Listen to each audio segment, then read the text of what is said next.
Eric Spoelstra was there. You can't go wrong with either one of the coaches. They're both good coaches, especially Spoelstra. I mean, he showed that, he can lead a championship team.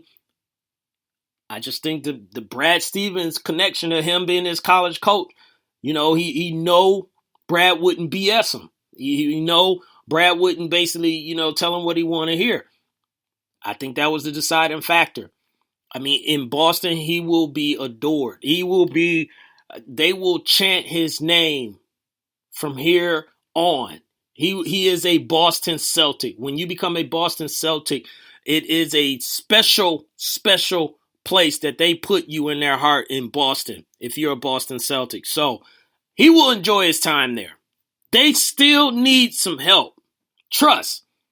Gordon Hayward helps out big time when it comes to the fourth quarter. Isaiah gets to do a little bit more than what he's been doing now. He get a little bit of the pressure taken off of him. He is Mr. Fourth Quarter, but it doesn't hurt to have another guy that can hit a big shot or take the pressure off of you in the fourth quarter. Nothing wrong with that, and that's what they did, with Gordon Hayward. Now the problem is that Boston has is that they are talking about they got to move some people, and guys that's on the table as far as like right now is guys like Jamison Crowder. You got guys like Avery Bradley, and it was one other guy. Who was it that they were? Oh, Marcus Smart. So as happy as Boston is, somebody's got to go. Of the three, it's going to be Jamison Crowder. I'm calling him Jamison Crowder because I'm thinking of a guy from Washington. No, it's not Jamison Crowder. Jay Crowder. Sorry. So it's going to be Jay Crowder. Jay Crowder is going to be, the odd man out. Marcus, he serves a purpose. He goes out there, he plays defense, he flops and all this stuff. And then, Avery, I really can't see them getting rid of him unless they just really don't think they're going to be able to afford him. And they're just like, hey, let's move this guy before, it's too late and we don't get anything for him. But if it's the first person I'm picking Jay Crowder. I'm sorry, but this is the bad part, when you get a guy, like that. And it happened last year with Golden State. KD comes there. Somebody has to go. Somebody has to go. And, it was like Harrison Barnes and other guys, that had to go, on it. But that's the nature of the business in the NBA. No one is safe. Almost no one is safe, I should say. But these are good problems to have. Now, also what they are in the mix of trying to do, this is just a report. I like this report, but they also are trying to get Marc Gasol. If they can get Marc Gasol to come to the Eastern Conference, I will go ahead and say that Cleveland has a little bit of a problem. LeBron is still LeBron and everything, and until you change something about that, because he runs the East, until you change something about that, you got to give them the benefit of the doubt until someone comes and do something different. But if they get Marc Gasol, that's going to change the game. That is really going to change the game. That is that big. That is that 5 for Al Horford. I've been saying this for the longest. Please get a 5. Al Horford can play the 4. Gordon plays 3. And then Isaiah's at 1. I forgot Avery Bradley be at the 2. And you're good to go with guys like Jason Tatum and Jaylen Brown coming off the bench, Marcus Smart coming off the bench. They're not going to be able to keep Kelly Olynyk, I don't think either. So the Hawks and I think the Pacers are interested in him. So you're going to have a nice rotation. You probably can go 10 deep, with your rotation of guys. So Boston is, They look like they're all right. They look like they're in a position to challenge for the long term, not just the short term. It's not a win now, and I think that's what Danny Ainge did. But I was very worried because when Pat Riley had an opportunity, he had a chance to get Gordon Hayward, and I think Boston lucked up. If Brad Stevens hadn't have been there, I think it would have been over. I think he would have been a Heat, and we would have been talking about what has Boston not done. But they got it done, so we got to give them credit where it's credit due. So kids, give it up for Boston for getting Gordon Hayward. Yeah, good for you guys. Good for you.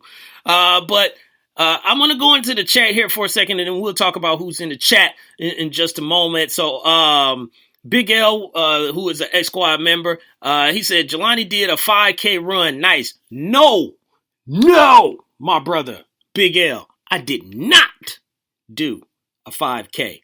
I did a 10K. Get it right, Big L. 6.2 miles, man. 6.2 miles, son. That's not a 5K. When you run that 10K, man, you gotta let everybody know I ran 6.2 miles.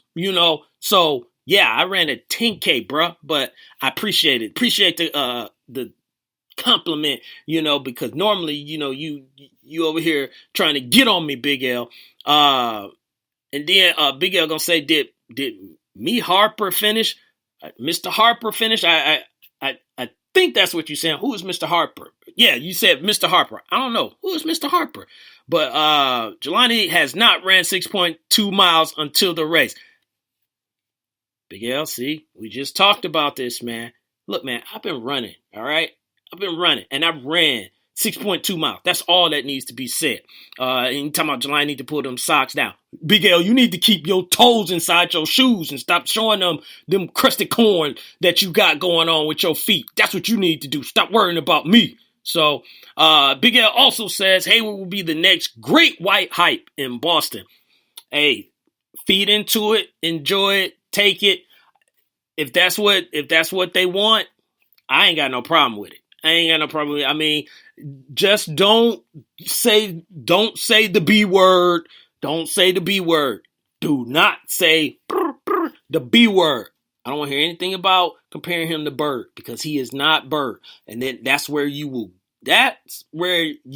get me to just go off on you, But hey, if it is great white hype, yes. Bring them out, because we need more competition. The more the merrier. Big L thinks Smart is out instead of Jay Crowder. So we'll see, on it. But, we'll shout out a few people that's in the chat room, while we're going through, these comments as well. So we already know Big L's in the building. Grego is in the building as well. So shouts out to Grego that's in the building. And the governor of Minnesota, Vince Wright, is also here as well. He's saying, what up, Jelani? So what up to you, Mr. Wright?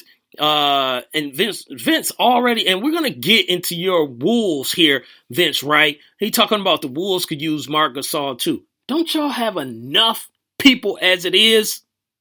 I mean, you just going to be greedy? That's what you're going to do, Vince? You're going to get in this chat room and get greedy, Vince? Look, I already have been on the record. I digress. Let me calm down. I have already been on the record, Vince, for saying, no, you know what? Bring it up. I've already been on the record, Vince, for saying, book it, 50 wins. I mean, how many more wins that you want, Vince? Like I just gave y'all 50 wins. Book it. Come on, man. And now you want Marc Gasol too? Come on, man. Stop being greedy, man. You got Jeff Teague. You got Jimmy Butler. You got Cat. You got Wiggins. Who else you got? I mean, you got ballers for days. I mean, you're good. You don't need Marc Gasol, man. Stop being greedy, Vince. All right? Book it. 50 wins, man. Jeez. So, you got me all upset, man. But Grego saying, nice move. I'm taking he talking about the Celtics. Yes, that is a nice move, Grego, by the Celtics. So just like we said, DJ Queen is in the building as well. So shouts out to DJ Queen for joining us in tonight's show. Big L said you walked the last mile and a half. No, my brother, there is no walking. You know what? The smell on me smelled like 6.2 miles, son. So I was sweating it out. I mean, sweating it out to the oldies, son. So, yeah, there is no walking in me. I'm not walking. 6.2 miles from start to finish. Running. That's right. So, we'll get back to the chat in just a moment. We're going to keep forward with the show because if I don't, I'm going to end up finding Big L and then I'm going to unleash Lopan on him. So, it's better for me to go back to the show than to go at Big L, But also in some other moves that teams did, I am happy to announce that the Sacramento Kings, And I know y'all like, what is he bringing up the Sacramento Kings for? Because we have always clowned them. Not always, but we have clowned them. We have joked on them. We have ridiculed them, and we have critiqued them ever since the glory days of Chris Webber and Bibby, Stojakovic and all those boys that was, playing during that time. And this is not a championship move, but it is a good move. They decided to sign George Hill, and they signed Zach Randolph. Now, both of these brothers are 30 plus, years old. But the reason that I like this, is because you give your team some sort of an identity. You give them some sort of winning pedigree in the NBA, not in college or high school or AAU or anything like that, in the NBA. George Hill, if I remember right, he was on that championship team, with the San Antonio Spurs. So he brings a championship, mindset. He brings a veteran leadership, a veteran presence. And he will get those guys in line. And I think it just stabilizes this franchise for what they could be in the future with some of the guys that they got on this team. You got to remember, they got Buddy Hield that's on this team. They just drafted De'Aaron Fox, and they got Willie Cauley-Stein. So they got some guys that they probably could, make some moves with. And this is good because when Sacramento was up for being moved, and Kevin Johnson, yes, that Kevin Johnson, who was the mayor of Sacramento, that played for the Phoenix Suns, he stepped in and kept Sacramento there. I was like, okay, that's cool. They were supposed to go to Seattle, and we all know Seattle deserves a team. And all this mess that they started, especially with the coach and George Karl and, other guys that, that had been there and the players and all this stuff, I started thinking, like, why does this team, why does this city, why maybe they should have went to Seattle. Maybe they should have, sold a team or something like that, and we wouldn't be talking about them or laughing at them and being a laughing stock. But with these moves that Sacramento did, I like those moves. Now, it still won't, put them in. I'm not going to put them in the playoffs or anything like that just yet, but it is headed in the right direction. And that's all that you can ask for from a team, is that you're headed in the right direction, not downhill. You don't want to be the franchise that people say you go for your career to die, to finish up your career, or anything like that, or be in purgatory. You don't want to be that team. And Sacramento had some great fans. If you remember back, again, when Bibby and those guys was playing with Chris Webber and Stojakovic and all the other guys that was on that team, those fans was out there. I remember with the cowbells and everything. They were stuff going on, right? Kings has Fox and Buddy Hield, two nice pieces. Yep, we just talked about that. I think, with that mixture, those Buddy Hield and Fox will actually, I know this sounds cheesy, but what it is to be a professional and what it is to stay in the NBA and what it is to be successful in the NBA. Zebo is a prime example of that. He got an NBA, and let's just be honest. I mean, I love Zebo and I love his game, and all that stuff. But early in his career, he got it, it didn't seem like, it might would end the way it is now, but he was very talented and people saw that in him and they were just like, look, we just got to let this guy mature and get through his stuff. He got through his stuff. You don't hear anything out of, Zach Randolph anymore. And he can attest to guys like, look, trust me, you need to go down this path right here. Don't go down, the other paths, because I can tell you other brothers that I've seen that go down that path and they haven't, recovered from it, or they get thrown out of the league or they're out of the league, So again, the Sacramento Kings, I can't believe I'm really saying this, is that they made some good moves. I mean, they made, to me, better moves than the Hawks here. I mean, we just sitting here and I don't know, waiting for Freaknik to come back. I don't know I do know what the Atlanta Hawks is doing, but we at least needed to make one move. But I'm going to get off the Hawks, because there's no reason to talk about it right now because they haven't did anything for us to talk about. So we won't be talking about the Hawks right now. But when we will get into Hawk talk, in another episode. Did anyone notice? Because I sure didn't. You know, it was quite under the radar